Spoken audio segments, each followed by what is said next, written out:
If you've ever tried to be a YouTuber and also tried to be a husband and a father of a newborn, and then also go on Thanksgiving vacation and try to, meanwhile, post a YouTube video every week. If you've never tried to do that, don't expect to succeed. Hey, what are you guys doing? I don't know what that was. Yeah, don't expect to necessarily succeed in doing that. The atheists in your comment section definitely won't have any mercy on you. Hey, dogs, you want to go back in the house? Okay, that's better. Yeah, we're not talking about that today. We're not talking about atheists. We're giving them a little break. They couldn't handle the heat. Okay, here's the deal. I say this all the time, but every major religion out there says something about Jesus, but none of them outside of Christianity actually trust the first century documentation that history has of him. So in this video, I want to unpack a scripture that actually, I think, kind of explains why we have these other religions that claim that they have the truth about Jesus. The scripture we're going to look at today is in Galatians 1, and we're going to look at just the first 10 verses. So here it is. Hello? What's going on here? Why is it? Okay, that was weird. Okay. I'm closer now. I am astonished that you are so quickly deserting him who called you in the grace of Christ and turning to a different gospel. Not that there is another one, but there are some who trouble you and want to distort the gospel of Christ. But even if we or an angel from heaven should preach to you a gospel contrary to the one we preach to you, let him be accursed, as we have said before. So now I say again, if anyone is preaching to you a gospel contrary to the one you received, let him be accursed. For am I now seeking the approval of man or God, or am I trying to please man? If I were still trying to please man, I would not be a servant of Christ. Now, what's fascinating about this passage is it seems like it was almost written ahead of time to kind of prepare us for offshoots that claim to be Christianity, but are certainly not. Now, Paul says, I am astonished that you are so quickly deserting the gospel for a false gospel. Before we move on, we have to define what the gospel actually is according to what the gospel originates in, which is, of course, the Bible. So first off, Jesus was God. Second off, Jesus did ministry and performed miracles, and he taught people about God. Third thing is Jesus was crucified. Fourth thing is Jesus resurrected from the dead. And the fifth thing is Jesus took the penalty for our sin. Now, if you disagree with any of those things, I would argue you have a false gospel. Not because of anything I arbitrarily just decided, but because that's what the source material actually claims to say. Now, what's so interesting about this passage, specifically Galatians 1:8, Paul makes the claim that if anybody comes to them with a different gospel than the one that they heard, which is, of course, what I laid out for you, then that person should be accursed.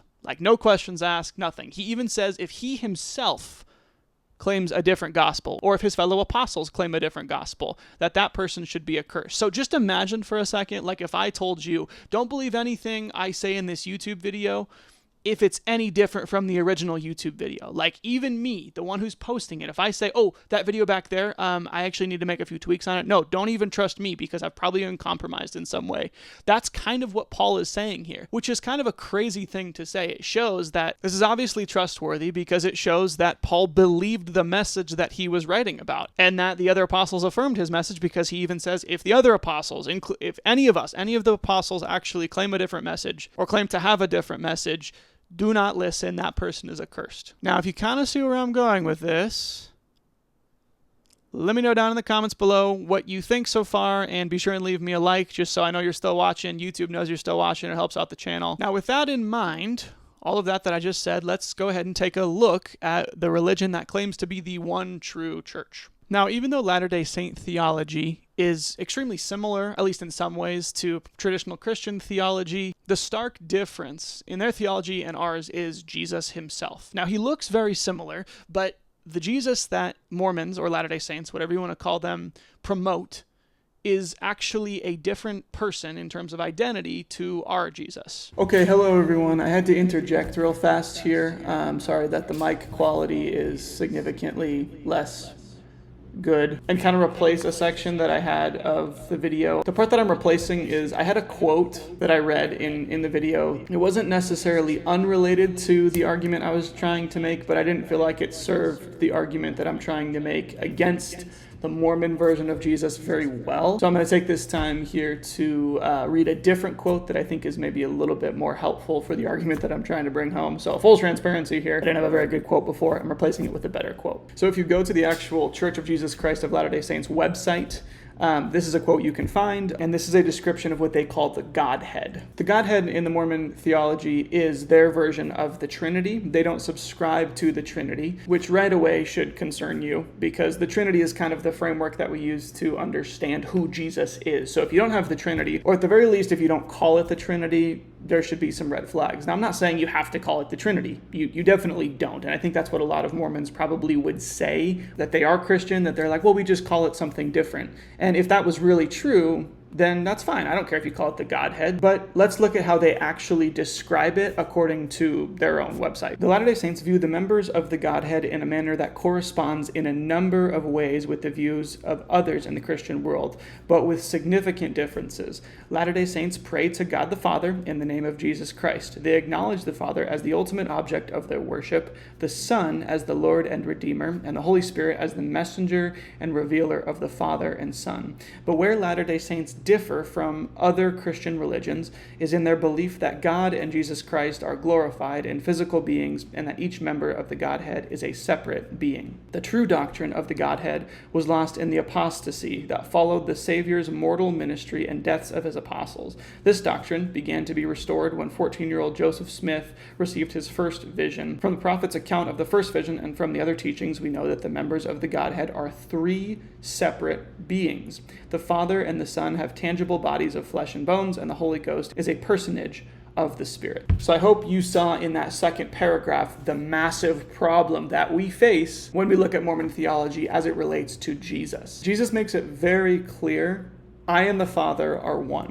The Old Testament, this tattoo that I have right here, the Shema, the beginning of that prayer says, Hear, O Israel, the Lord our God is one. Jesus also makes it very clear in John chapter 8 that he is I am, aka the God of the Old Testament. When I was reading up on Jesus on the Latter-day Saint website, it seems to say that Jesus is the God of the Old Testament. And so in some ways, I think a lot of Mormons, if you get into a discussion with them, will probably say, oh yeah, Jesus is God. But right here, when they talk about their Godhead, he's a separate being from the Father, which is not Christian theology. That means that you have three separate gods. In one of my discussions with my Mormon missionary friends, I actually brought up the fact that, hey, I think you are actually worshiping three different gods, and they didn't really disagree with me on that. They kind of were like, yeah.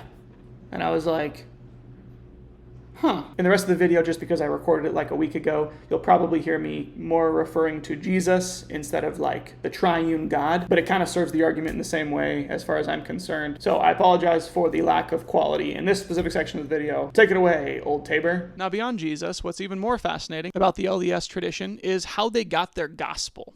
Let's take a look at a video here.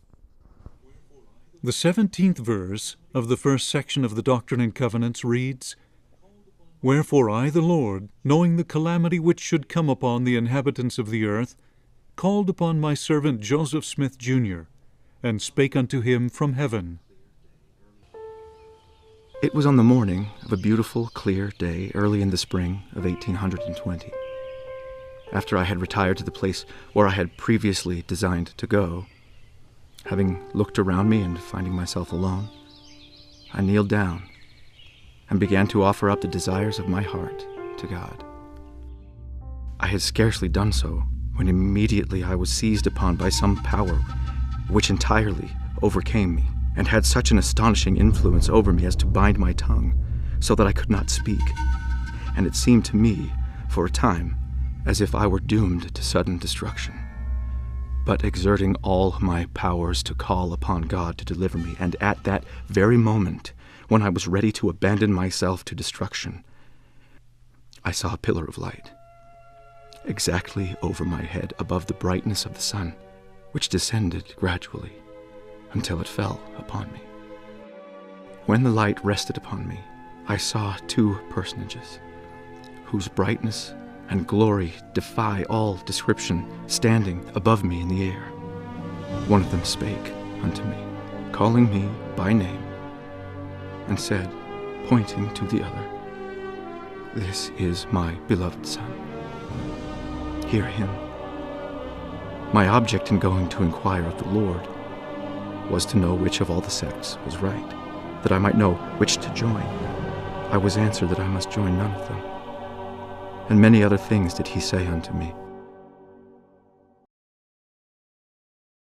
That video is not just a random video. That's on the actual LDS church website. That's how they briefly explain in video form Joseph Smith received the message that he received in order to begin the Mormon church. And so the key in this video is the last thing that God says. When Smith asks which of the sects of Christianity are correct, God answers none of them.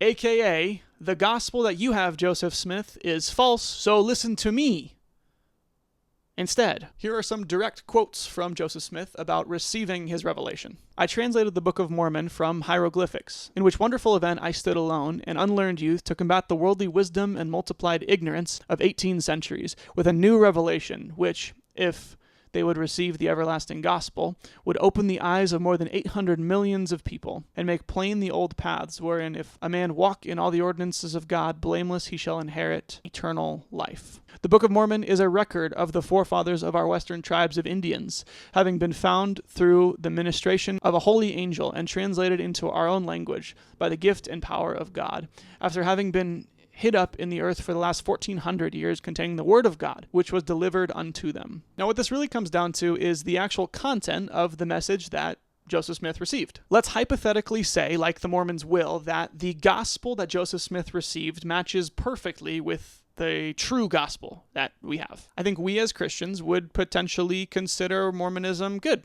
and within the biblical framework. It would be a little bit weird that an angel would have to give new revelation about the same stuff that we've had for 2,000 years, but as long as it lined up, I think it would be okay. The problem, though, is that's not the case, and Jesus is not the Jesus of the Bible, and therefore, he's not a Jesus that can save us. And what Mormons of 2025 tend to say is that they are within the umbrella of Christian tradition because they hold to a lot of the same doctrines that we do.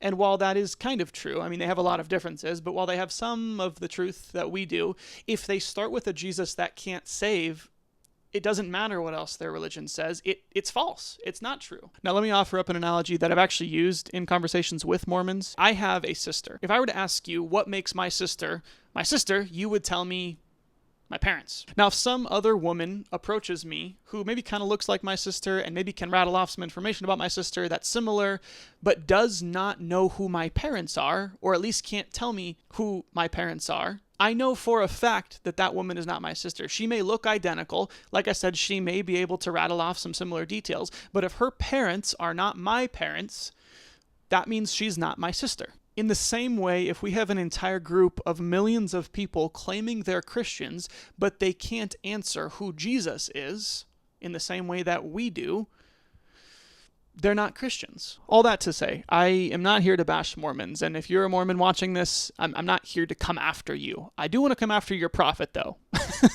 because I think he was false. And that's what I'll even say in a lot of my conversations with Mormons. I'll throw out some information here and there, and then I'll say, hey, I just want you to know, I'm not trying to come after you. I have a lot of deep respect and care for you, and honestly, I want you to be saved. But the teachings that you've received from your prophet are not capable of saving you. And the same thing kind of goes for Islam. I think Galatians 1:8 perfectly applies to Islam in pretty much the same way. And I want to make a video about that in the future. But before I make that video, in the meantime, check out this other video that I made about the Muslim version of Jesus and why it is incompatible with reality somewhere on the screen. Or if you want to watch a video that YouTube is recommending specifically for you on my channel, check out the other side of the screen. I'll see you next week.